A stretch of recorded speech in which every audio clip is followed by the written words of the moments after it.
Paste.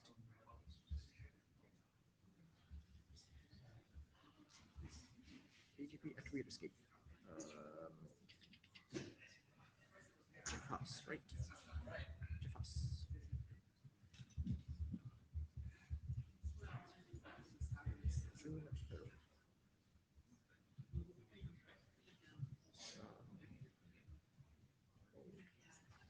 Save. Why did I click save? Download as PDF. Yeah, I guess we should mention to people that it will be another minute while we're waiting for these. Hello, everyone. We're going to wait another 3 or 4 minutes for people to walk in because it's the first day and nobody knows where rooms are, etc. And not because we haven't got the slides uploaded yet.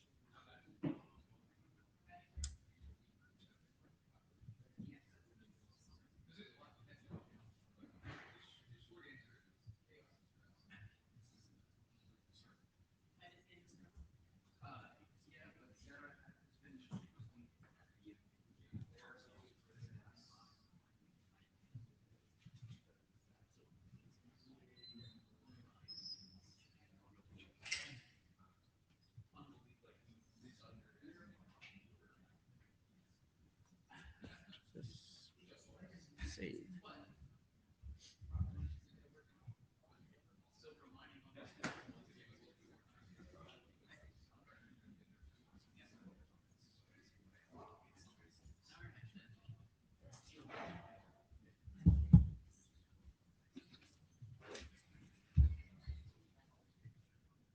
Are you on the echo yet?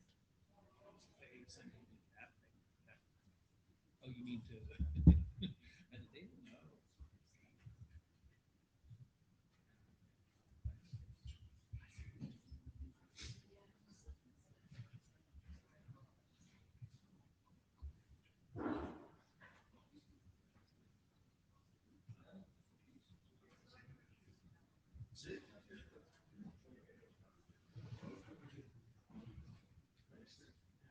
Load.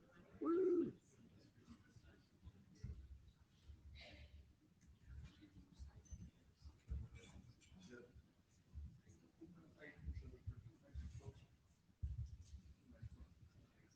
Where's the agenda? APG.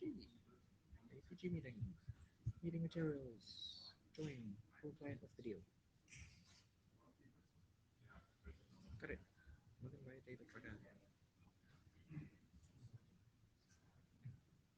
Hey, we've got a bunch of people.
Presenter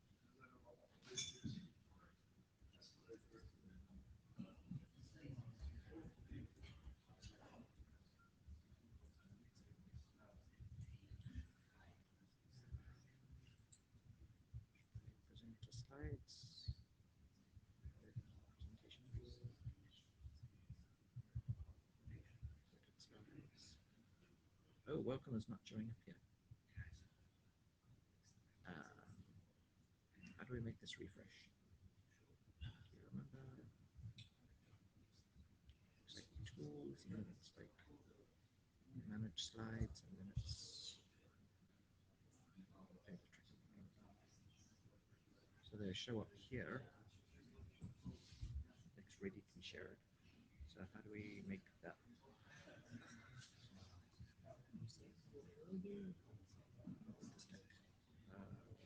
guess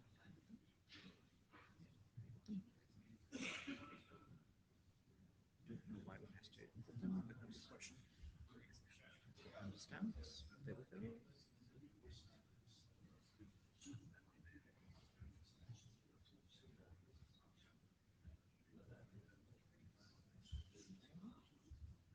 So, shall we call this time?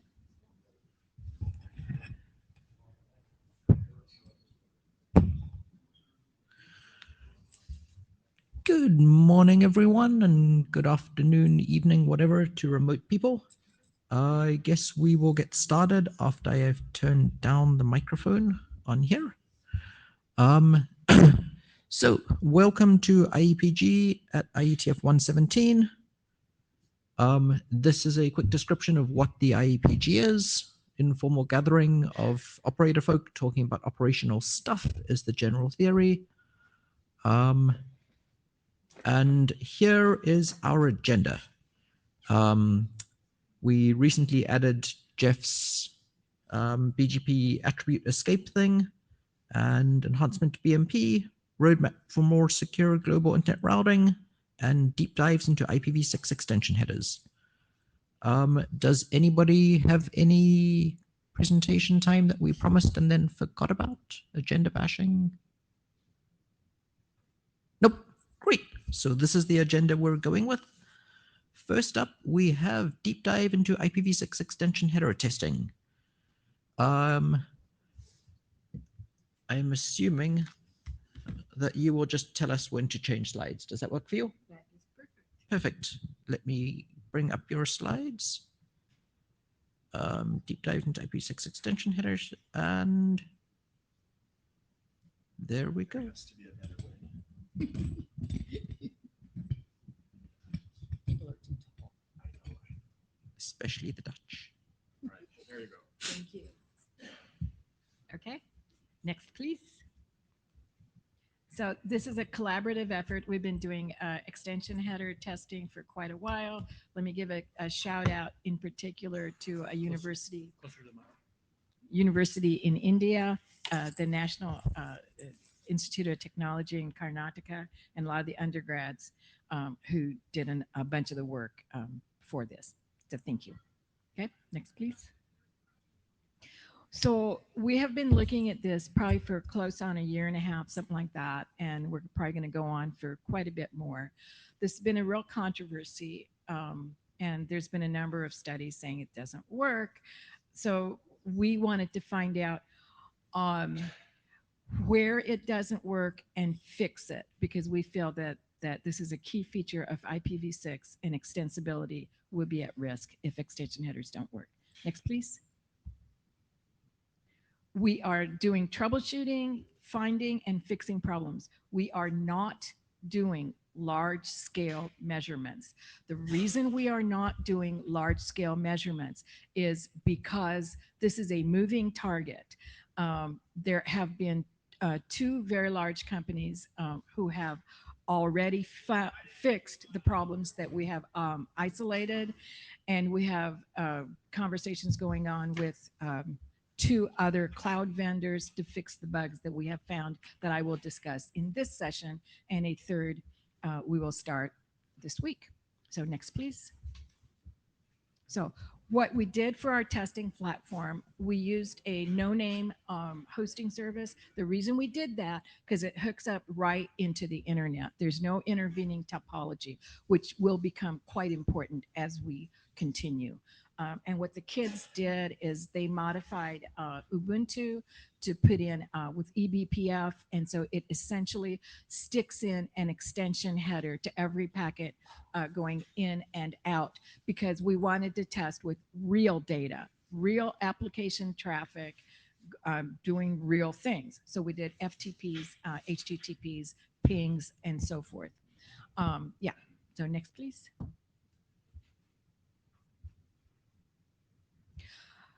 So when you're talking about topologies, there's quite a few permutations that you can have.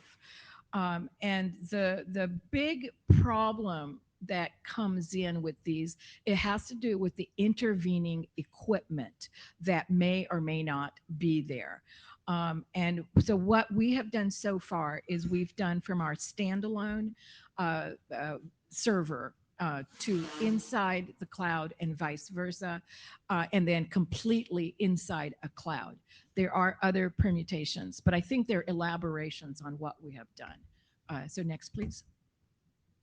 So let's go from outside to inside. Next, please. So basically what you have here is we did it both ways. We had the client inside the cloud and then the server outside. But next, please. One sec. Echo just closed my tab randomly, so it will be a second while I reconnect. Oh, I think it's because I picked up my phone and it thought I logged in from that. There we go. Great. It carried on. Okay, so what we did first, we want to prove indeed that we didn't have some kind of weird other configuration problem, firewalls and so on. So we sent a packet trace with no extension headers. You can see down there, no extension headers, and it's going from, this one, it looks like it's going from inside the cloud to our server, which is outside. The 1527 is our bare naked server on the internet. Everything seems to be working fine, so we haven't messed up our firewall configuration. Next, please. So if you do a who is on the client address, you can see indeed it is from the provider. It is a cloud address. So just saying. Okay, next, please. So bottom line, so ping and HTTP works inside or outside if without anything but that's as we expect. Of course, next, please. So now we did it the other way. We added extension headers. This time the cloud is the client and it's going to the one outside. You can see EH. Next, please. Nothing is received at the other end. The minute you add an EH, nothing is received. Notice, however, that the OS generates the EH. It is something in the network or topology that is not allowing it to go out. Next, please. We did it the other way when the cloud was the server and the standalone client was outside. Client has EH. You can see that. Next, please. Again, nothing. V4, but nothing, no IPv6. Next, please. So bottom line, if you add extension headers, the OS supports it, and whatever the quote unquote network is, does not. Next, please. So one of the conversations I had with one cloud vendor about this whole thing, he said we have God knows what 3 third-party boxes in between the server and the outside, and of course the first thing they're going to do is we're going to start pointing fingers at each other and say it's the other person's fault. Fine, whatever. Let's get the process started, and we have done so. So the problem is not that EHs aren't generated, it's just something in there is not allowing it to go in and out. And this has quite a few ramifications, as I think the reader can fill in for themselves. If you have a mishmash of support inside your network, it is not one that I would like to support. Next, please. So we did it inside the cloud completely. Next, please. So again, so we just did it from the point 1 to the point 2. Everything is completely inside. Next, please. Because we weren't sure what if the same kind of topology would hold just when you were completely inside. We don't know. So here's the ping from inside, completely inside, works just fine. So if you're totally inside, extension headers work perfectly. Next, please. As does HTTP.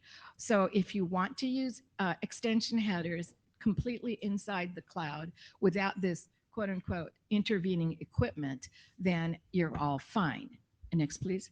It starts to narrow the problem. We did link local, also works just fine. You can see, I believe this is a DHCP. You can see everything going back and forth perfectly. Next, please. Response is fine. Yeah, next. So bottom line, outside doesn't work, inside works. Next, please. Now, cloud configurations you can have multiple data centers. It's so both the boxes, both the point 2 and the point 1 were in one data center. It's not clear to me that that would work if you had multiple data centers. I suspect it would not, but that's not something we've tested. Again, as I say, topology is very, very critical, and whatever these third-party boxes are. Next, please. Because it's not firewalls. So cloud provider number 2 was quite interesting. They appear to work the same way, but with one exception. For them, they were calculating ICMP v6 checksum. And that was quite interesting. I'll show you that. What these guys were doing, for some reason known only to themselves, they have a private IPv6 address and a public IPv6 address. So let's go and see what the implications of that are. So next, please. So, and you can see that the checksum is not done correctly. And the checksum, I believe I have the checksum calculation on the next page. Maybe one more, go one more. Yeah. So what happens is that to calculate checksum, you have to put it the pseudo header on it. The pseudo header is calculated with IPv6 addresses in it. And I believe what they're doing is they're using the internal IPv6 address, and by the time it gets to the other side, the calculation is done incorrectly. And this only seems to happen if you put an extension header on there. Somehow they don't chain properly. Yeah, would you go up? Go previous. Yeah, so you can see we tested on both ends. I mean, packets got through, but as I said, the checksum was calculated incorrectly. It's quite possible, of course, that the other topologies, this is maybe a problem, because the same calculation is used for TCP and UDP as well. Those just don't go out at all. ICMP does go out, but it's calculated incorrectly. Next, please. So, yeah, so next. Yeah. So what we're doing now, as I say, we are not satisfied with merely pointing out the problems. We are working with the providers in question, the people who will work with us to fix these problems and escalate them to the level necessary. And as I say, 2 vendors that we worked with in the past on other testing have already rolled out their fixes over the internet. We are now starting to build router playgrounds with various types of routers, and we will do testing across those. And we will report back.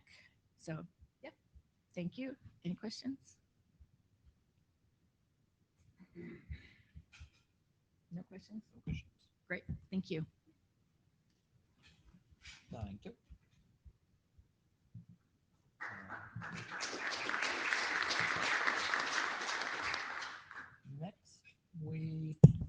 Next we have Job with this one. There we go.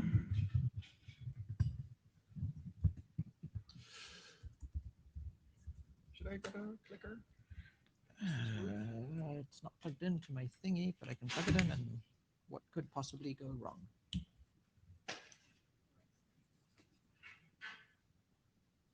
It looks like it works. Nice. Not at all terrified that you're controlling my laptop. Hello, everyone. I am Job Snijders. I work for Fastly. And today I want to share some perspective on where we are with securing the global internet routing system, what's in the past, how far we've come, and what's ahead in my optimistic scenarios. In this presentation, I am going to recap what exactly the problem space is that we're trying to solve, and propose 3 pillars going forward on which I would recommend this industry to focus their efforts. The road to a secure global internet routing system turns out to be a very, very long one. It's been 20 years since RFC 3779 was published, which specifies how to encode IP addresses and AS identifiers in X509 certificates. And in the past 20 years, this industry has labored towards securing the global internet routing system using that particular RFC as its foundation. Other noteworthy RFCs that got published along the way were, for instance, in 2012, an infrastructure to support secure internet routing, and, for instance, the RFC that specifies how to publish route origin authorizations and how to verify BGP update messages using ROAS. Then in 2017, a RFC appeared to specify that by default, eBGP routers should not propagate routes unless specifically configured to do so. And various other documents got published over the years that cornered in certain aspects of internet routing. And my estimate is that it might take another 10, perhaps even 20 years before we arrive at a waterproof internet routing system. But let's see what happens in the years to come. What we have achieved so far, and this is an incredible achievement, is that there now is a global infrastructure that is computer parsable, through which we can express a hierarchy of authorizations related to internet number resources. Going from 0 to 1 is a lot of work. Some people say that RPKI route origin validation is a simple thing, and I agree that if you drill down to the very low level aspects of it, indeed it is comparing a few integers with each other to arrive at a valid or invalid outcome. But the first RPKI application, ROAS, also required that infrastructure was built by the 5 ARIAs for people to be able to publish ROAS. And a lot of software had to be developed in order to be able to validate ROAS. So it might seem a small step, but this represents many, many years of work. Other good news is that in the realm of internet routing registries, improvements have been made. For example, in the RIPE region, the RIPE database used to contain both authoritative information and so-called non-authoritative information. And conflating those 2 data types in a single database was suboptimal, because it meant that some of the information could be trusted and some of it not so much. But this has been addressed. The RIPE database split into 2 components. One is labeled RIPE, and that contains authoritative information, where authoritative means that only the holder of the internet number resources can produce route or route 6 objects, and a non-authoritative component called RIPE non-auth. And this database essentially contains legacy information. The database is being cleaned up as a continuous process. So every time a ROA is created and it overlaps with information in the RIPE non-authoritative database, and it turns out that the RIPE non-authoritative entries are in conflict with the RPKI ROAS, the information is removed from that database. So this means that over time, gradually, this database with potentially suspicious information is shrinking, because a higher source of truth has been identified, namely RPKI ROAS, and that higher source of truth supersedes the information that originates in the mists of time. In the ARIN region, there was a similar issue where the ARIN database contains information produced by the legitimate internet number resource holders, but also contained information that had more dubious origins. The ARIN database was also split into two components, ARIN and ARIN non-auth. And the ARIN non-auth database in its entirety was deprecated last year and no longer exists.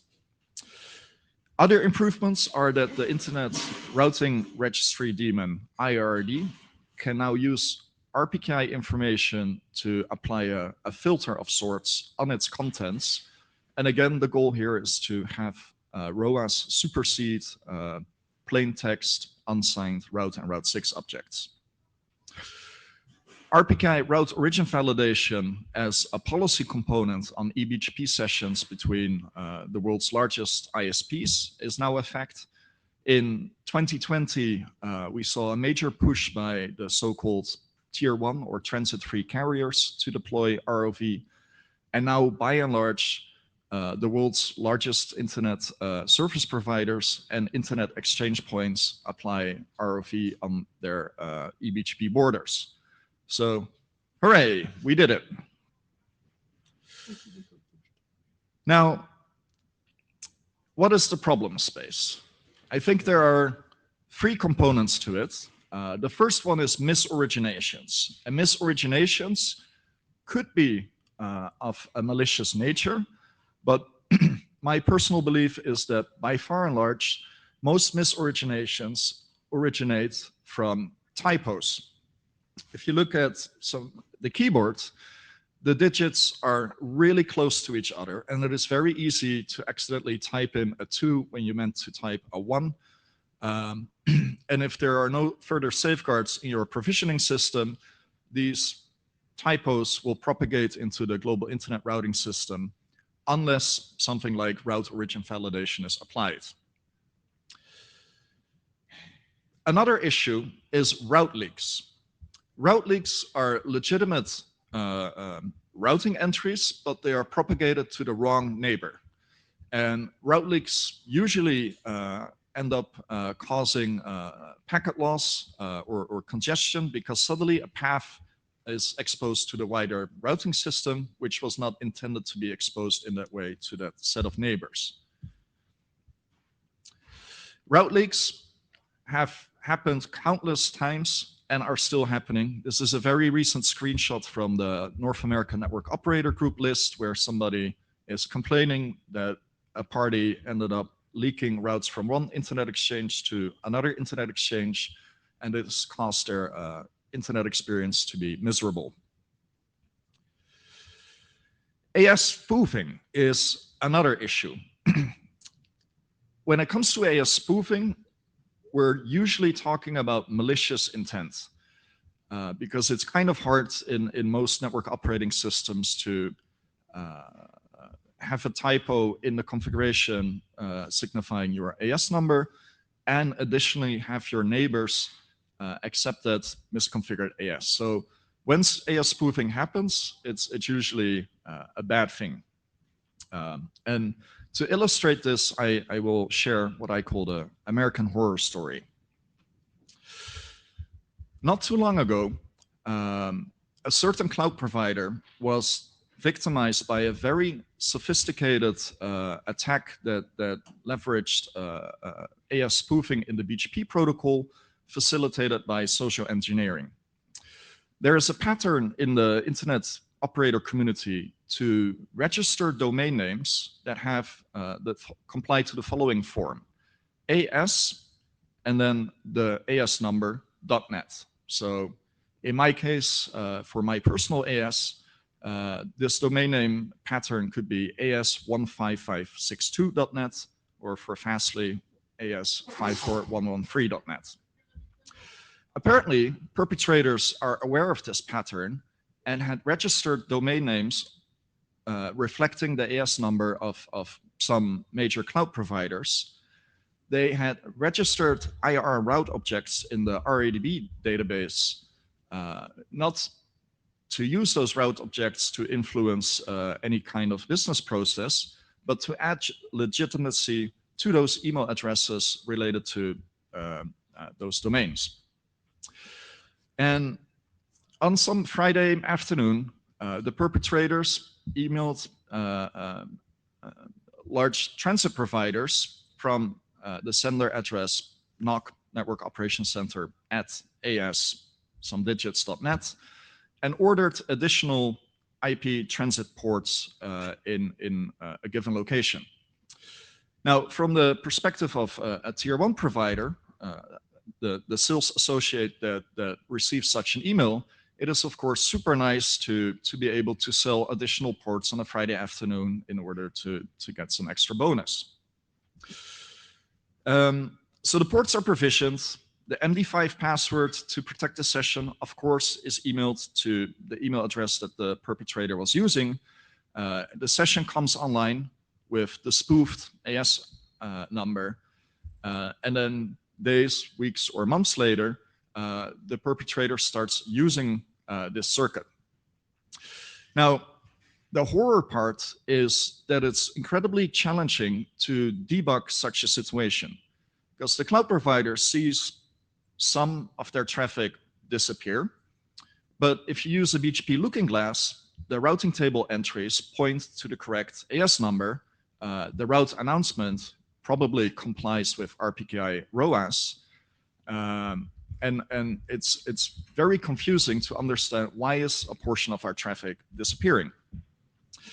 Now, at some point in debugging this, and this may take hours, the transit provider can say something along the lines of, well, all 31 ports are working just fine and we're not seeing any packet loss anywhere. And then the customer will say, what do you mean 31 ports? We have only purchased 30 ports with you. And it is then and there that the light bulb might go off and people recognize that there's a fraudulent port provisioned on the network impersonating the AS of the victim. And this takes hours to understand and mitigate. So this story is not a fabrication. This has happened in recent times, and I expect that attackers will continue to use approaches like these for their personal benefit. So how do we solve these things? And for that, I propose the holy trifecta of route origin validation, ASPA, and BGPsec. It is through these three technologies that we can address the three aspects of our problem space. The executive briefing on route origin validation is that it is a safety mechanism against fat finger typos in people's router configurations. By now, all relevant BGP implementations have support for route origin validation. And in the last few years, hundreds of bugs have been identified in this mechanism and resolved. So I would argue that by now, this is a mature technology used by many providers.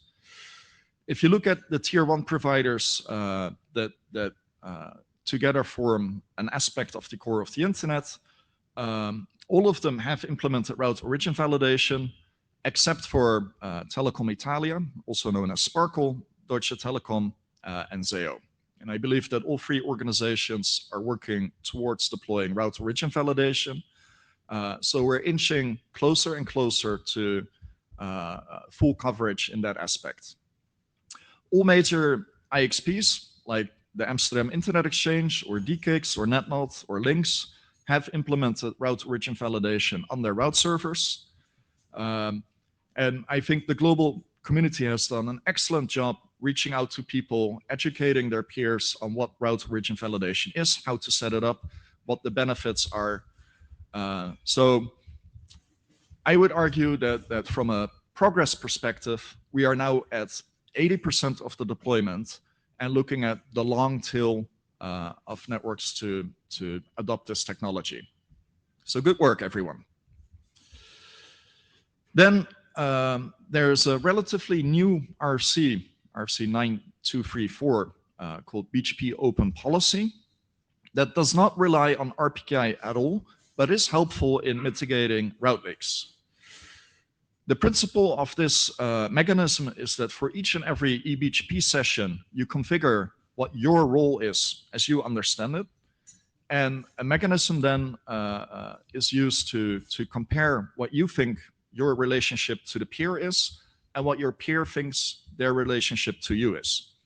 So you can imagine that when a BGP session is established and both parties think that they are the transit provider and should propagate all routes they receive from the peer, that is one example of a possible route leak scenario. So this RFC specifies that if both parties configure themselves to be of the role transit provider, the session will not establish because there is a mismatch in roles. If I do configure myself as the customer and the other side configures themselves to be the provider, the session can establish because it matches the expectations back and forth. In addition to this type of negotiation in the BGP open message, a new BGP path attribute is used called the OTC, only to customer. And how this attribute is used, imagine I configure myself to be the customer, the other side configures themselves to be the provider. Any routes I receive over that session as customer, I should only propagate to my customers. I should not propagate such routes to my other providers, and I should not propagate such routes to my peering partners, because those, if that were to happen, that would be a route leak. Now, the nice thing about this technology is that from a user experience perspective, it requires virtually no configuration. It is, on most implementations, a single keyword with a value like peer or provider or customer. And then under the hood, a lot of work is done to help ensure that routes propagate in the desired directions. And I think this is a positive development because previously, in order to produce similar routing policy on your eBGP routers, you would potentially need tens, if not hundreds of lines to ensure that what you receive on a given session only propagates to other sessions you wanted it to propagate. And the less configuration work people need to do, the better the experience for most people will be, and the less accidents are likely to happen. Then another technology that is RPKI based is called ASPA, Autonomous System Provider Authorizations. And the mechanism is that owners of an AS can publish into the global RPKI infrastructure a list of their providers. Then relying parties, so these are software implementations that fetch from the global RPKI infrastructure and validate the information contained therein, can obtain lists of providers for a given ASN and know that that list was produced by the holder of the ASN. So this is not plain text information. This is cryptographically verifiable information distributed through the public internet. And once you have lists of providers for a given ASN, you can construct a validation algorithm and apply that algorithm in order to detect route leaks. Because if you receive a route with a given AS path and some of the elements in the AS path were not listed in the ASPA objects related to that ASN, you can conclude that the AS path is improbable and then reject it on that basis. In terms of progress, we're still super early stages, even though the ASPA specification has been around in various forms for a number of years. I think the COVID period did not help progress this project, but now we're back on track and making progress. So this year, we've seen the first wave of open source projects, such as OpenBSD RPKI client, a relying party implementation, and Nelnet Labs Routinator for verifying ASPA objects. And then on the BGP side, there's OpenBSD, OpenBGPD, that can consume those ASPA information pieces and then apply that to help reject route leaks. I hope that in 2024, next year, the ASPA internet drafts will be published as RFCs. And from that moment on, I expect internet service providers to start putting in references to those RFCs in their RFPs. My hope is that in 2025, all regional internet registries support creation of ASPA objects in their RPKI web portals. From a technical perspective, the work for RERs is pretty straightforward, but from an outreach and education and support perspective, it is a complicated task because the RERs need to first train their internal staff, and then that staff is able to help the RER members understand what ASPA is, what the ramifications would be of creating ASPA objects, what the benefits are, what the risks are. And I think the education part is a big time sink because we need to, as a community, create training materials to explain to people how exactly this technology works. Then in 2026, I anticipate support in commercial off-the-shelf BGP implementations. Again, this is going to take a few years because the programming work is a small portion of the task. But training the technical assist center staff members and training pre-sales engineers, updating documentation in multiple languages are big projects and require 2 to 3 years worth of work for the likes of Juniper, Cisco, Arista, Nokia. Once these commercial off-the-shelf vendors do support ASPA in, say,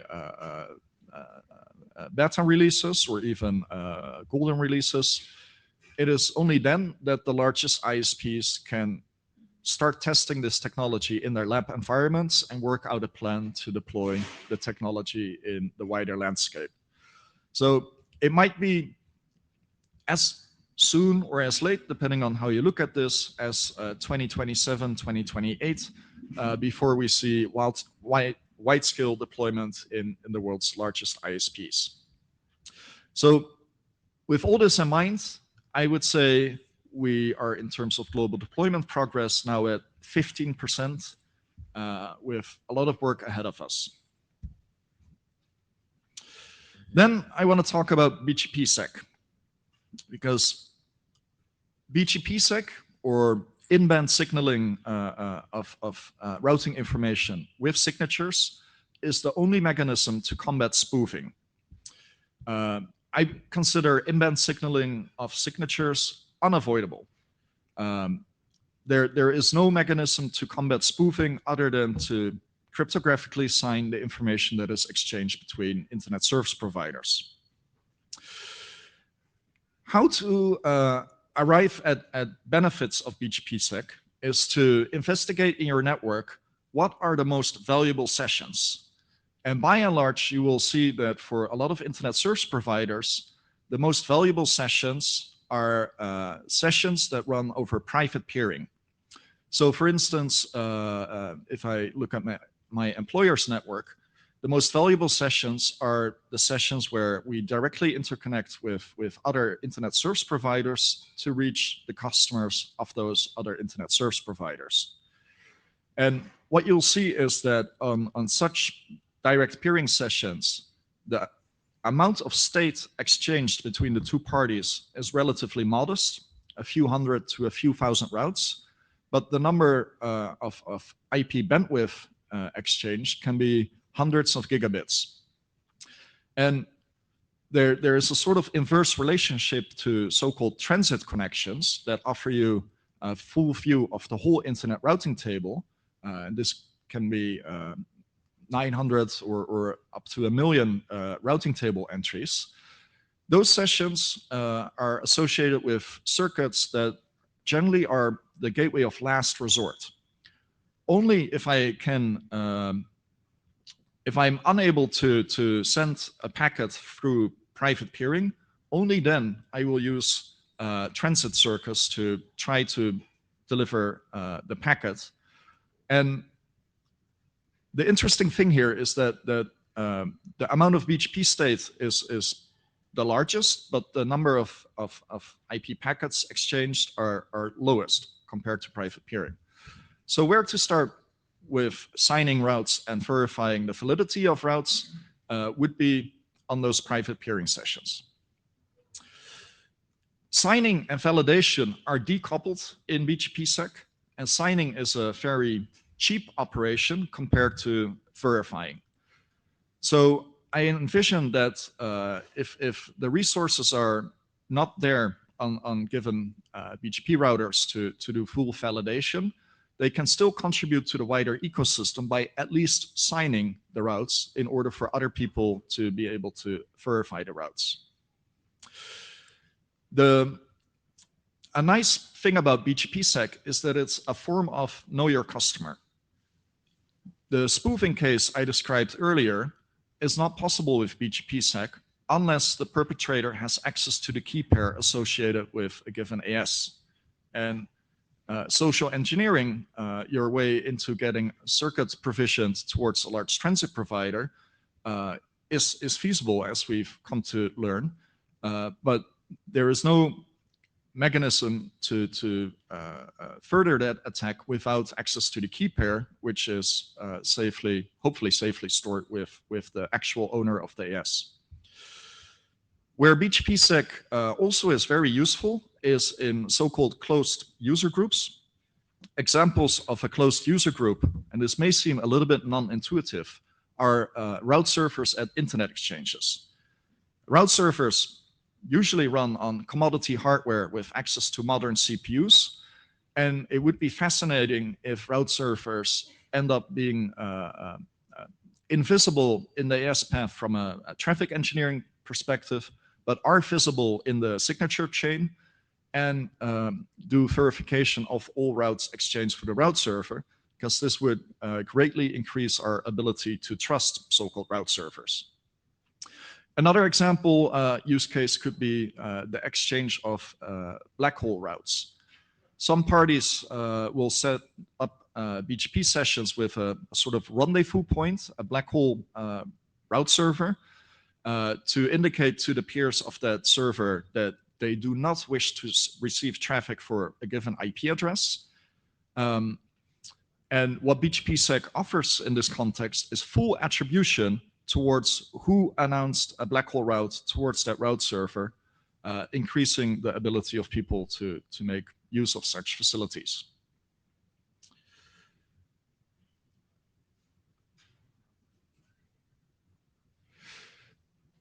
BGPsec has received some skepticism in the last few years. And I think some of the skepticism arises from a misunderstanding on the objectives of this technology. And some of this is also overtaken by time as we progress with gaining more insight into how these systems work. So some argue that for BGPsec to have any value, everybody must participate. And that simply is not true. The moment the likes of Fastly and Google establish BGPsec sessions between themselves, immediately those two parties enjoy the benefits of those sessions being protected with signatures and validation. So deployment of BGPsec is an act where the two parties that enable it on a given session start benefiting from that action. It does not require everybody on the internet to participate. Some argue that the overhead of BGPsec is too large for it to be feasible in wider scale commercial deployment. But I'm not sure about that. As I argued before, I think you would start BGPsec deployment on private peering sessions where you have the least amount of BGP state, the most amount of traffic being exchanged, and signing and validating a few hundred routes back and forth, of course, doesn't impose the same burden as validating 1 million routes. Then we've also seen some development in BGP processing being offloaded from chassis-based transmission equipment onto general purpose compute resources. So some cloud providers nowadays have chassis-based systems that have high capacity, and adjacent to that system, a commodity, sometimes Intel-based server that does the actual processing of BGP updates. So by decoupling transmission of IP packets and processing of BGP packets, I think we have previously unforeseen opportunities to gain to attain sufficient performance to do BGP-SEC at scale. In the scalability realm, I would also like to point towards HTTPS and TLS and QUIC. 20 years ago, most of internet traffic, most of web traffic was unencrypted. It ran on port 80, and at the time, some people argued that it would be impossible to provide sufficient processing resources to encrypt all the web's traffic. But fast forward to 2023, I think something like 99% of web traffic is encrypted using TLS, and many companies have come to see that investing resources in security has positive business benefits. Security always costs resources, whether it's in the physical world or in the digital world. And from this perspective, BGP-SEC is no different. Then some people argue, hey, there is a downgrade attack in BGP-SEC. And I think this is an organic result of it being an opportunistic protocol that upgrades the security of a session when it's available on both sides. In practice, operators will be able to mitigate downgrade attacks by simply not allowing downgrades to happen on a given BGP session. But this is going to take time. Operators need to gain confidence in the BGP-SEC mechanisms, and once they've seen that systems like this technology can run stable for months, perhaps years, then they may be confident enough to configure their devices not to allow downgraded sessions or unsigned routes. So I personally am very interested in making BGP-SEC a reality, and I am spending some of my time towards that goal. In terms of progress, even though the BGP-SEC RFCs have been published, we're further behind compared to ASPA. There are RPKI validators that are able to extract router keys from the global RPKI infrastructure. There is RPKI to router server software in the form of stay-RTR. There is a proof of concept implementation produced by NIST. There are signers, Krill and the Dragon Labs RPKI.net software stack, but in the realm of production-grade BGP speakers, work needs to be done. Specifically, OpenBGPD, BERT, and FRR routing do not have support for signing and verification of BGP-SEC routes. And to overcome this obstacle, funding is needed. So if any of you has a bit of spare cash and would like to improve routing security on a global scale, talk to me. I'll funnel that cash through a nonprofit towards developers to produce BGP software suitable for internet exchange points and service providers. Once there is software to make use of BGP-SEC in all aspects of the technology stack, then we'll see operators test the software and work out deployment scenarios and gotchas. And that will kick off an innovation cycle to address pain points of BGP-SEC if they are found. But BGP-SEC as a technology cannot develop in a vacuum. And we've brought it as far as we can as IETF. It's published as RFC. But now next steps need to be taken, and all of that hinges on developing open source BGP stacks that can do BGP-SEC. Once we've seen open source implementations and deployments at internet exchange points as route servers, I think that will kick off wider interest and start motivating customers of commercial off-the-shelf vendors to include BGPsec in RFPs and help progress the community on that side of the fence. And once we see commercial off-the-shelf BGPsec implementations, then we'll see wider deployment in all aspects of the internet routing system. So overall, internet routing security is at 42%. This is not a scientific number, but we're definitely no longer at zero. We are making positive progress to address various problems in the global internet routing system. I think going forward, the toolbox to secure routing is a combination of both ASPA and BGPsec and BGP Open and route origin validation.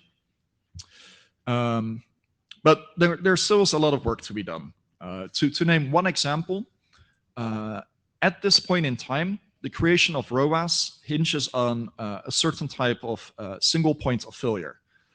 All internet resources are associated to one of the 5 RARs, and the RAR system exists to avoid duplicate assignment of the same number values. This is fantastic. But an unintended consequence is that when you create ROAS, you depend on a single RAR for the existence of those ROAS. And if that RAR has some kind of operational issue and somehow ends up decommissioning or revoking your certificate authority, there will not be ROAS for your IP space. So I think it is interesting for the wider internet community to explore the notion of cross-RAR certification services. So for instance, most of Fastly's IP space is managed by Aaron, and I think Aaron does a great job managing our space. But it would be awesome if we can purchase certification services from the likes of RIPE NCC or APNIC to produce duplicate ROAS, so that if there is an operational failure at the RAR level, ROAS continue to exist for my IP space. Technically, nothing is stopping us from doing this. All relying parties implementations would deal with duplicate ROAS under different trust anchors. Nothing in the RPKI protocol specifications prohibits the existence of duplicate ROAS.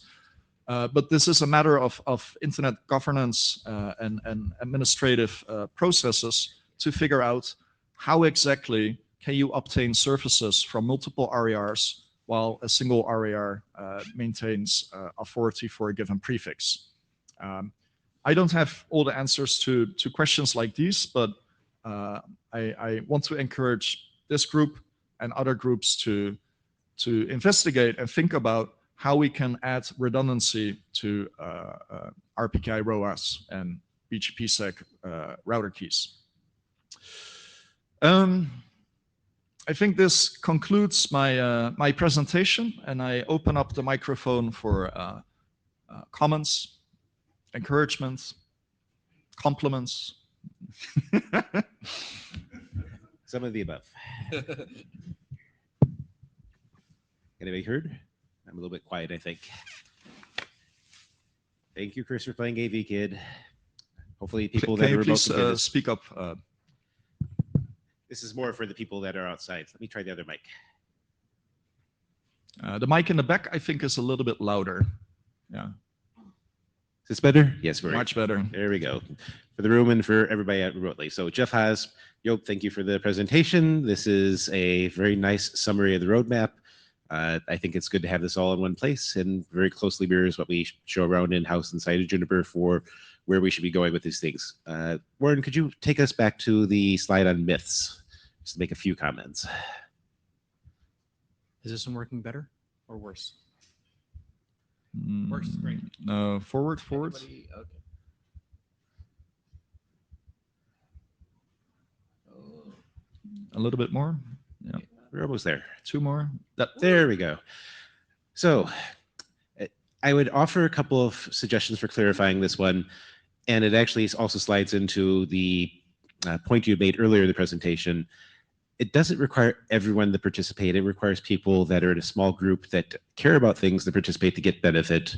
And in particular, that first hop signing activity is a mitigation against the attack you're talking about, where somebody is ringing up somebody's knock phone and it's like, well, if you can convince the sales dude to do this, but it's a BGP-SEC required, connection, you don't have that problem. And if you do nothing else with it, it's still high value for that piece. Second, observation in the same space is that you only really get benefit for BGP-SEC if it's done by the originators. I may be misremembering the spec. It's been a long time since I read it. I don't think you can get benefit by having ASHOP2 trying to sign things afterwards. Am I correct? The BGP-SEC protocol specification does not allow you to do that. That's what I thought. Either a path is entirely unsigned or entirely signed, but not half signed. Okay, so my memory is correct. So maybe emphasizing that in the future version of this would be helpful, I think. And I think the last comment I'd make here is that in terms of the scalability, off-box validation is a thing that has been contemplated by many people. It is a significant challenge for the traditional router vendors in two respects. And honestly, it's a challenge for our customers on the other half of that. One challenge is a pretty hefty upgrade to the architecture, the change in the pipeline to become a level of asynchronous to allow these sorts of things. And that level of asynchronous behavior is an interesting headache, because what you're doing is you're saying that your convergence now relies on policy from something that is off box. And that also means that you have fate sharing for your sessions working off box. That's an operational model a lot of people are not comfortable with. And that's actually a hindrance for vendors like myself wanting to push this sort of thing. Thank you for your comments. Rüdiger Volk. Well, okay, first I certainly do +1 a lot of what Jeff was saying. Let me just stress one thing specifically, and that is actually talking about all the work that is ahead and explaining what security contributions actually are delivered by the various security functions we are talking about, I think has been missing from some of the discussion and the publications in previous years. And kind of for the good of the overall community, actually developing a better understanding of these nasty details actually is very important. To avoid situations where, well, okay, people preaching, do the first step and you will be completely secure. Which is, of course, really misleading people. I also would like to tell, yes, I always have objected to give up on BGP-SEC as something that would happen sometime. So I'm happy to see you push this too. For some of the details in the myths slide, I think actually detailed discussion actually is also needed and better explanation. And I think that kind of taking the soundtrack from you for that slide could be a little bit misleading about how easy and simple results will be gained. But well, okay, that's not really a problem.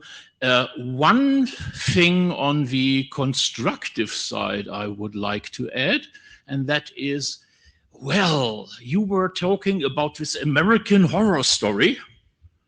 And yeah, well, okay, negotiating MD5 keys without actually authenticating the party you are talking with and thus not getting real authorization is a fairly straightforward problem.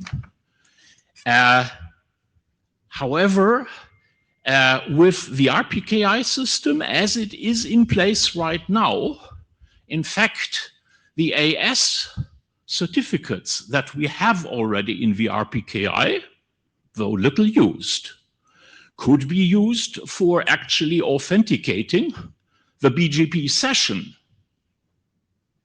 Well, okay, a little bit of protocol work needs to actually draw in the damned keys, but the keys are there. Well, okay, in the protocol, not really on the routers, but well, okay, the mechanisms are there, and that certainly could be done with much less effort and complexity than waiting for getting signed objects, signed routes, crossing BGP sessions. Even, well, okay, if you don't do the authentication of the BGP peer straight, if you are running BGP-SEC, you will still accept all the unsigned routes from a peer where you have not an idea that, well, okay, he is fake. So thank you for your comments. For the benefit of this group, I will summarize Rudiger's suggestion. He argues, and he's not the only one, Ben Madison has also brought this up, that the RPKI infrastructure can be used to bootstrap MD5 or TCP/AO or IPsec to protect the transport of BGP sessions. Now, be that as it may, that still limits the security to the transport of a session. And I would love for internet architectures to exist that span multiple autonomous systems. And for that, you need a concept called transitive trust. And that means that every hop in the AS path needs to append signatures. So using the RPKI to secure the transport certainly is feasible and has some security benefits, but it doesn't do full coverage. And this is why I would like to continue work on BGP-SEC. But the two approaches are not mutually exclusive. They each offer some benefits. And yeah, let's see where we are going as community. Can I go next? Sure. All right. Hi there. Thank you for the presentation. My name is Carolina, and I have a question. I used to work for an RIR and supporting the deployment of RPKI. And you mentioned this idea of inter-RIR services, certification services for redundancy. I was wondering what your thoughts are about what can be done on that front specifically, and also whether there's agreement across the RIRs that that's a need. In terms of agreement, me voicing this idea here is one of the first times I bring up the topic. So this means that the whole process of developing policy, gauging agreements across RIRs has yet to start. I don't think, I have not, for instance, taken the time to write down what exactly I envision. And without such a half-pager, there's nothing to agree to because we're in very, very early stages of this process.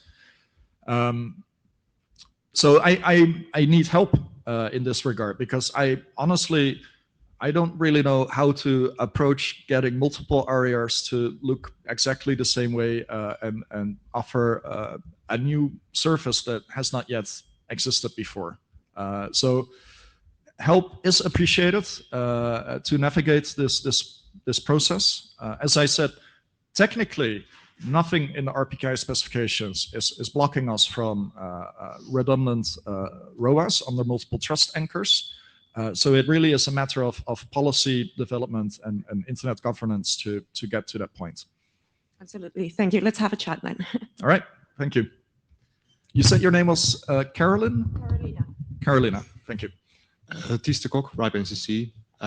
So yeah, to me, deploying even proposing to deploy BGP-SEC in a way that feels close, feels scary. And it's good to think about the risks and the failure modes there.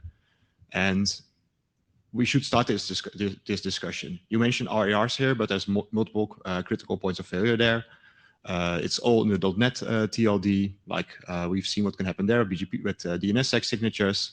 So let's have a more holistic look at this and see what risks need to be addressed before we can feasibly deploy this in a way that's less scary and also doesn't come with crazy bootstrap issues if it fails, even regionally, because yeah, a DNS server times out or whatever. Yeah, I wholeheartedly agree. And I am certainly not at this point in time advocating for a fail close scenario. All I argue for is that in a possible future, once we have gained confidence in the system and have operational experience with it being a opportunistic upgrade protocol, only then can we explore closing or making it non-opportunistic, but making it mandatory. So I think we're talking like 5-7 years into the future, and identifying the single points of failure that prohibit us from moving towards a mandatory BGP-SEC deployment is a good thing. And I think you're spot on with the dependencies on domain names and RARs. So thank you for your comments. Actually, we have Joel next in the queue. Hi, Okay. boss. Hopefully yes, I am. Yep, works. Yes, it works. All right, great. Yes, so technically I would be Jan Snyder's boss. Neither he nor I take instruction very well, so I guess that's worth noting. But I think the point about RARs, and this is something that does keep me awake at night, is over a long enough time scale, one of them will cease to be viable. Like I have no interest in predicting which one that will be, like, or what order they will go in, but these services like ultimately need to be something that you can diversify and where there's not a single point in failure, so that in the event that there is a failure, like some form of continuity is possible. And without that, like we're sort of building a sword of Damocles into systems like this that will inevitably come back to bite us, as far as I'm concerned. So I think that is an area that requires a great deal of thought and coordination to achieve. Yeah, and to add to that, if we look at the DNS routes, we as a community discovered that duplicity of information is an incredible feature. So we have 13 root servers that are replicated across thousands of instances, and this is working well for this community. But if we look at RPKI certification services, there's as of yet zero duplication, and the internet thrives if information is redundantly available, and yeah, we got to figure out how to get there. Rudiger, we're low on time, so if you can keep it short. Yeah, kind of. I would point out that, well, I don't really fully understand the reasons why our forefathers decided that RPKI should be based on X509, which is well known and accepted and so on. The arguments why the RPKI is assumed to be secure is based on the X509, and actually the assumption that the delegation hierarchy that's supposed to be there is perfectly matched with the X509 hierarchy. And meddling with introducing redundancy here quite certainly requires a fairly full-blown start-up of security considerations for actually changing the security architecture. That's not just policies between RIRs and the IANA, and I'm not completely sure that you envision that kind of hard work to happen and to contribute.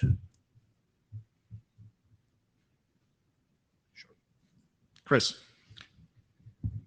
Chris Morrow, Google. I think long ago in this process, I asked the Aaron folks, is there an SLO? In my world, it would be an SLO, but maybe an SLA is the better term for the services that are important. And for me, in my world, the services I depend upon for my services that I provide to the company, I have to provide an SLO or an SLA. I think it would behoove the operations community to say, this is what we expect to see from the things that we are dependent upon.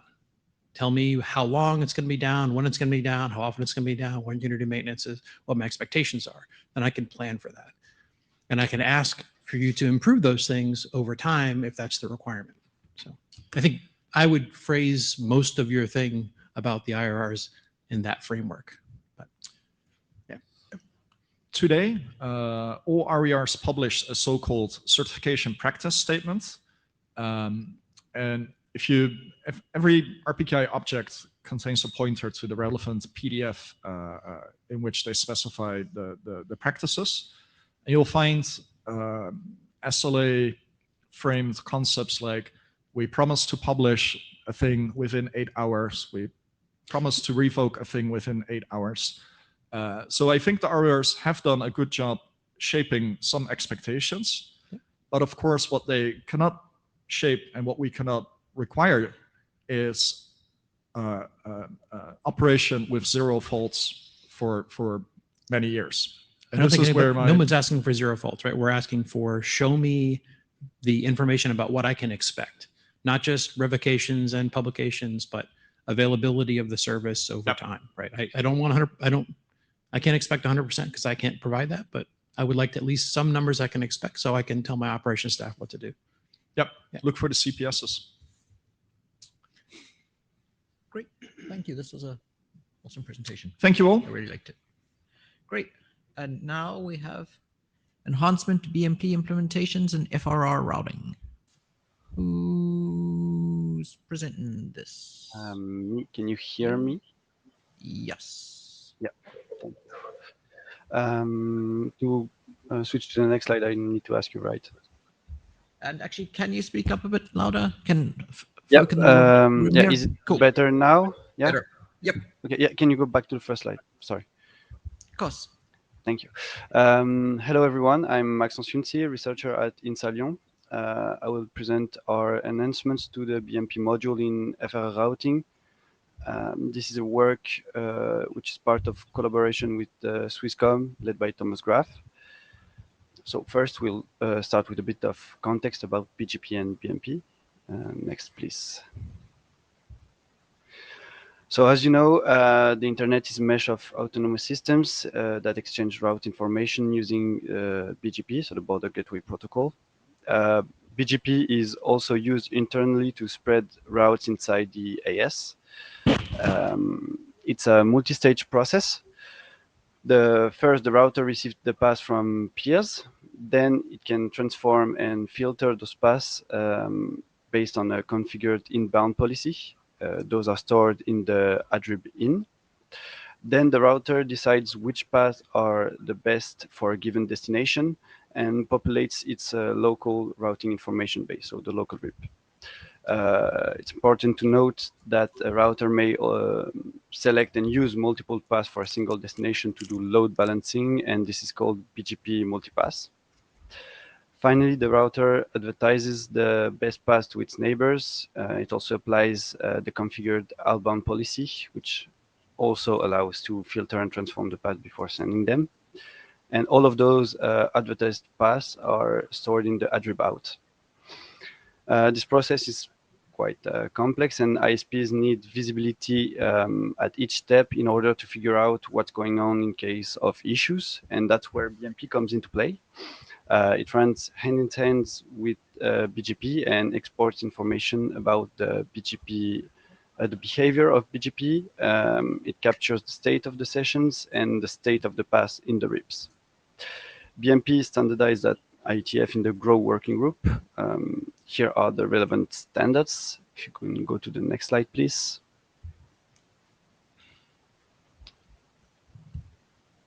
Thank you.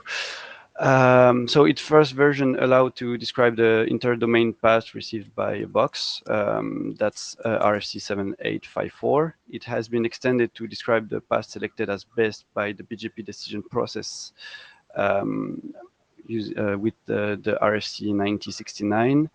And now it can describe also the paths that are advertised to the BGP neighbors using RFC 8671.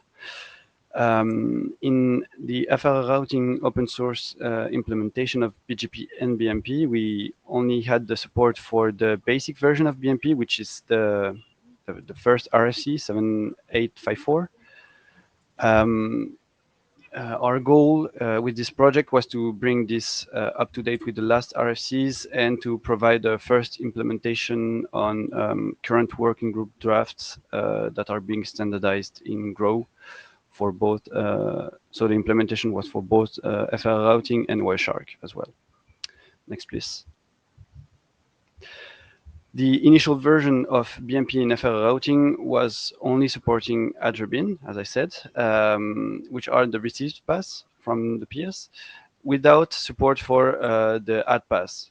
The add pass is the BGP extension that allows it to share the multiple paths for a single destination. It was neither supporting monitoring nor statistics for local RIP, so the best paths that are selected, and for attributes, so the advertised paths. It was also not supporting BMP4, obviously, which is a modular encoding of the information based on optional TLVs. It was also missing the path marking TLV extension, which is based on BMP4. It uses the TLVs provided by BMP4 to provide metadata about the logic that's applied by BGP during the application of the decision process. All those missing features are important for ISPs, so we went on and added them. Next, please. First, we added the add path support in BMP adrobin monitoring. So now we can support all routes that are received by the peers. This affects the adrobin pre and post policy. We also support VRF identification through the peer distinguisher and peer type fields of the per peer header of BMP. Next, please. We also added support for the local RIP, so the BGP local RIP. That's the best path selected by the BGP decision process again. We support the basic stuff along with the VRF identification through the same means, so peer distinguisher and peer type. We also support BGP multipass, which means that if multiple paths are selected, we will get information about all of them from BMP. Next, please. And the last RIP to support is in BMP is the attribute. It contains, again, the routes advertised to the peers.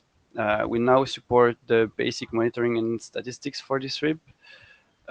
We also include the add pass ID that's generated by the router for the peer, so for the destination peers this time, not the same ID, along with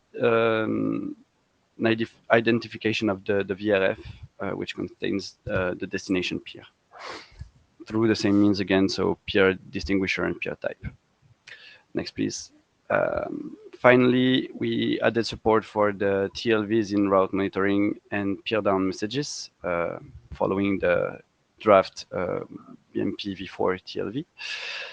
We also added the group TLV and the capability TLV boilerplate code. It's not used, not leveraged by feature for now, but the code is ready in case we need it. Next, please. After adding this BMP4, we added the the path marking support in BMP. We added all status codes as long as they were available to us in FRR. So we were not able to add the invalid ROV status, the best external, and the backup status. Although some work is being currently carried out at FR routing to support this backup state in BGP, so maybe we'll be able to support it later. We included all reason codes, which are the reasons for the selection of the route or the reason why it's invalid. And on top of that, we built dissector features for Wireshark for both BMP4 and path marking. And all of the code is not merged in FR now, but will be soon enough when we can offer it. The following slides contains link to either the Git branches or the pull requests when they are open for both FR routing and Wireshark work. Yeah, next please, sorry. So the next two slides are those links if anyone needs them. Next again, yeah, and next again. Thank you all for your interest and for listening. If you have any questions, you can add them now or by email later. Yeah, there's also Pierre-François and Thomas Graf, which are present in the room, if I'm right. So if you want, you can also discuss with them face to face. Excellent. Thank you very much. Do we have any questions?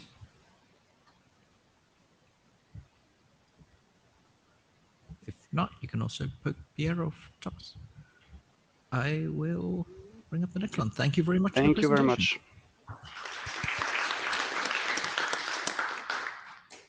And now we have a bonus presentation from Jeff Haas. If I can find the slide, there it is. Apparently scrolling is important. Do you want to do the clicker or? You can run it. Where is the clicker? Click here. Okay, cool. I don't care. I just go make sure Job has stolen the clicker. Okay, and I am the last presentation, yes? Yep. Okay, so I am the last presentation. I am Jeff Haas. I will be, as Job has pointed out, I'm going to be presenting this multiple times across this IETF, partially because this is an important thing that we want to bring strong attention to. This is not technically anything new, but it's trying to bring strong attention to a thing that has been causing us a lot of problems in BGP land. So I've written a quick draft trying to summarize a behavior we've been aware of for a very, very long time and trying to figure out what to do about, and it's just simply not written down anywhere. And this was an attempt to put some text down so we can start having a conversation about this is a problem, in this case, for this audience, for operational problems, for protocol designers. What do we do about it in terms of trying to make it more resilient and don't actually have these problems in the future? What am I talking about? Well, I'm calling it attribute escape. What attribute escape is any case where BGP has a path attribute that's attached to the route that gets outside of where it belongs. And this can happen for all sorts of reasons. I'll hit a couple of things here, and sometimes this is just an annoyance. Sometimes this is very, very bad. So the term escape sort of implies this is like a prisoner breaking out of a jail. This is something that sometimes sounds like it's malicious, and certainly when it has negative impact, that's certainly what it can feel like. But mostly it's more like your dog has gotten off its lead and has wandered down the end of the road and is like, hey, come back here, you don't belong out here. So many times this is a consequence of normal operational practices rather than malicious behavior. Sometimes it's configuration, but sadly, too many of these circumstances happen in situations where you don't have any control over this. So why did I write this document? BGP RFCs are very good about describing the expected behavior. People generally write implementations that are conformant to that behavior, and this still happens anyway. Conveniently, newer drafts are much better about discussing when these features interact and get outside of their intended scope. And certainly the IDR chairs, of which I'm one, tries to provide review for documents passing through IDR, and as part of reviewing for things like BESS and other groups, that these things can happen. These behaviors are intrinsic to BGP because they are part of the protocol. What we need to do is minimally make sure that we document these things, document the problems, and start working on how do we mitigate these things as common practice. So what's the problem? Routers and networks that receive BGP updates with features that have local significance and don't have the right level of scoping might try to use that information locally. So these days, things like segment routing is very popular. Maybe you have a prefix that gets attached to a bit of your loopback route, which some flavor of that leaks out into the internet. And somebody else receives that, runs segment routing, hasn't reimposed their own SID on top of it, and tries to forward it. Things don't go where they're expected to, and it's very troublesome to troubleshoot. Tunnel encapsulation attribute is the dump truck of every single bit of forwarding inside of BGP at the moment. This is causing a lot of grief across the various working groups, but it is the right place for some of this stuff to go. But the scoping of the thing is not really well dealt with. That's mentioned in its own RFC. And it's been a problem. Even something like communities, which IEPG has talked about many times over the years. Randy Bush has done wonderful jobs about presenting things not only here but at NANOG, covering various papers that he's worked on over the years about what happens when communities get outside where they belong. That's an example of attribute escape. Just happens to be a little bit more understood one. And probably the single biggest negative impact when we run into these things, that's a subtle one, is that when features are deployed incrementally, not consistently through the network, and they impact route selection, depending on what you get, you might actually have routing loops, just simply because path selection is happening inconsistently within your network. One of the things that we're sort of generally problematic with, and we had this happen as a well-known incident, which I think we actually covered here back in the time that it happened. Attribute 128 got out, attached to RFC 6368, and it caused a lot of the internet to fall over and go boom. And this was not a happy thing for anybody who operates a network. Motivation, for RFC 7606, which was the clarifications for don't knock over my session because I've received something that I didn't understand somewhere in the middle, and somebody at the far edge receives and is like, well, I'm going to tear down my neighbor's session because I didn't understand this optional transitive nonsense. Well, we tried to do better about that. 7606 is better deployed these days, but still not pervasively, or requires additional operational considerations for some implementations, including mine. Sorry about that. So the problem is with optional transitive nonsense, even if your error handling procedures are helping us to at least not crash, or at least avoid resetting sessions, the problem is these things shouldn't have got here in the first place. So recent example of this that's been flowing around the network, if you've been paying attention, is the entropy label feature that Juniper actually specified. Creedy came out to IETF and said, well, we want to add this ability to add additional entropy into an MPLS label stack. RFC 6790 came out, basically had the information that says, I do understand entropy. You can stick this on the routing information when you're actually doing your MPLS encapsulation. The attribute itself had no scoping, so it was going everywhere. We understood this was a problem very early on, and we actually put out a RFC that says, don't do that, stop this. It's a deprecation one. And as much as we tried to do that, well, we had internal mistakes. Thankfully, I'm not in the code review. This is not my fault, but it's the company's fault. Blame Juniper, certainly.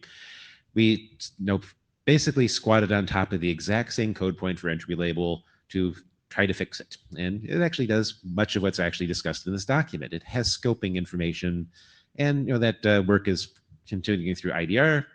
But unfortunately, oops, yet again, some other vendors were saying, we've gotten requests from large providers, who I will leave mostly nameless, go blame them anyway, to say, hey, other large vendors, implement this original 6790 feature because we think that we need it.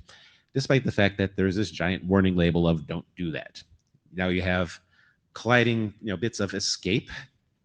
These attributes do indeed get out and proceed to hit routers like Juniper's that were misinterpreting it. So yet again, oops.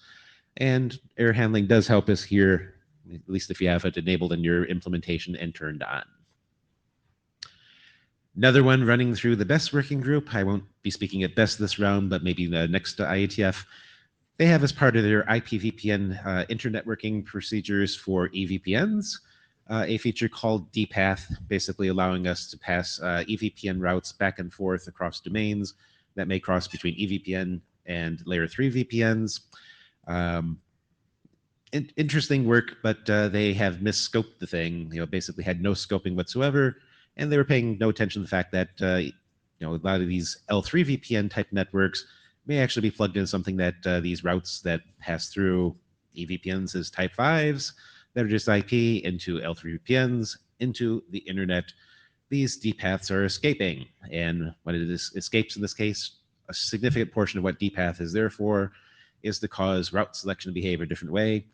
One of the consequences of this is if you are a large provider that does data center interconnects and your routes pass through one of these things and accumulates it, your route now is toxic. Not only will it cause inconsistent route selection somewhere in the network, far more ugly for you, this route is the least preferred route compared to everything else of the same prefix. You are losing money because you can't attract traffic. And a lot of people think this is probably a big deal. So the conversation here is really about scoping. We're trying to actually figure out what does scoping mean in BGP, especially since we're doing this as a feature after the fact. AS level scoping is very common in most features. Basically features are iBGP only. Well, theoretically, we can solve these problems by stuffing a scoping AS of some sort or a list of ASs into the new attributes. This is easy mitigation. Some of the features are scoped based on next hops. So the entry label we were talking about earlier really is a next hop scoped attribute. We can actually throw some stuff in there. And the next hop capability that evolved out of this entry label oops is got one of the techniques involved. And this is also about a harder conversation to articulate, which is, anything that causes route selection to be impacted, can have problems with selection. And basically the features that impact route selection have a scoping of incremental deployment across the entirety of the subdomain that is doing that route selection. This is a warning. You have a flag day that's necessary in your network, no matter how much you want to try to avoid it. And people keep on trying to avoid features, don't understand these subtleties. This hopefully documents it, make sure that we at least talk about it. We don't have plumbing to ensure this can work yet or good ideas. Hopefully this is part of the conversation we have, starting now. So as I mentioned, communities can escape. For the most part, the boring 1997 4-byte communities, large communities, these things are well understood. For the most part, they're not super sensitive, but they end up creating noise. But they might disclose information if you don't have your cleanup done. Or if you're very unlucky, a given community is reused by some provider in a different context and it causes issues. I'm not going to spend a lot of time talking about those. 7454 actually does have some nice wisdom in there. It'd be nice if there's some easy mode stuff for vendors like us to help with cleanup. We've talked about this in the past. At some point, we need to move forward with it. But with extended communities that are mostly used for VPN type procedures, you can end up with all sorts of really weird things happening. And some of these things like, for example, link bandwidth might impact your traffic forwarding because they are load balancing attributes. So this is a case where, beta have local significance. It's gotten out too far. So one of the biggest problems and one of the other reasons I'm here is that sometimes these things are not just oops. Some of these things can be maliciously exploited. That does happen. People enjoy sometimes making the news from it. If you're following good disclosure procedures, you're hopefully not helping to crash the internet as you find the bugs.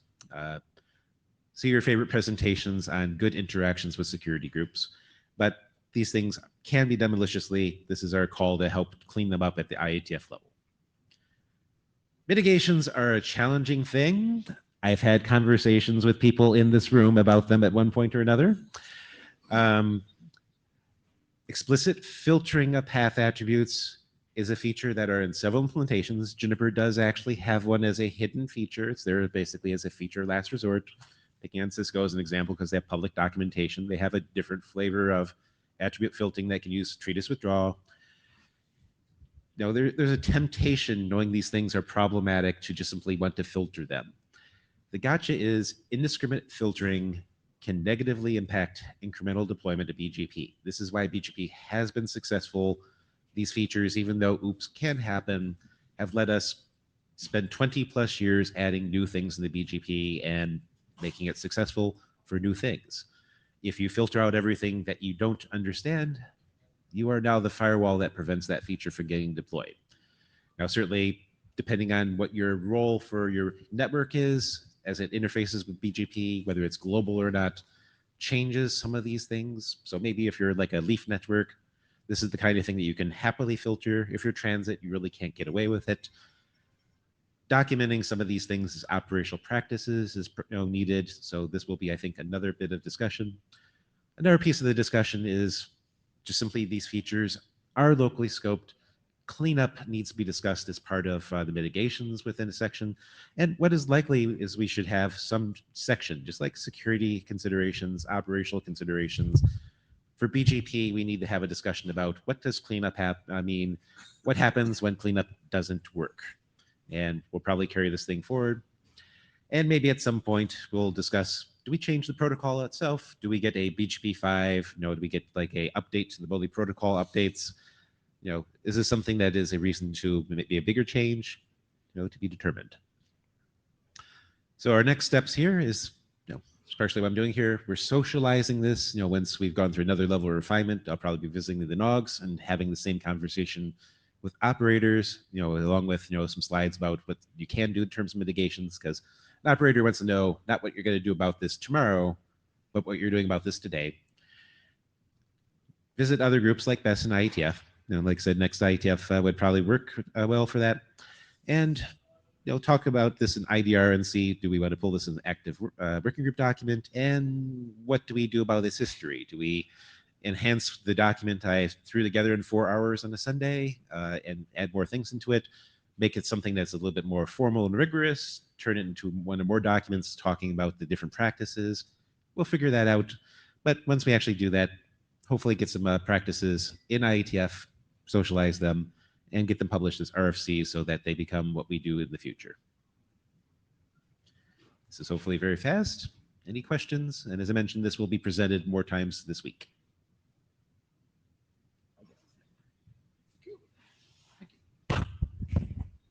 Excellent. Well, thank you very much, Jeff. And I guess we will call that done for IEPG at IETF117. Have a good meeting, all. Thank you. Oh, and don't forget, we're going to be having another IEPG at IETF118. Start thinking about interesting presentations now.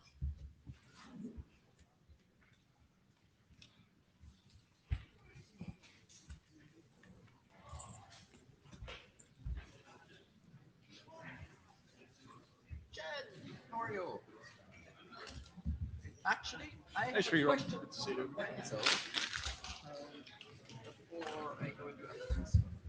Is it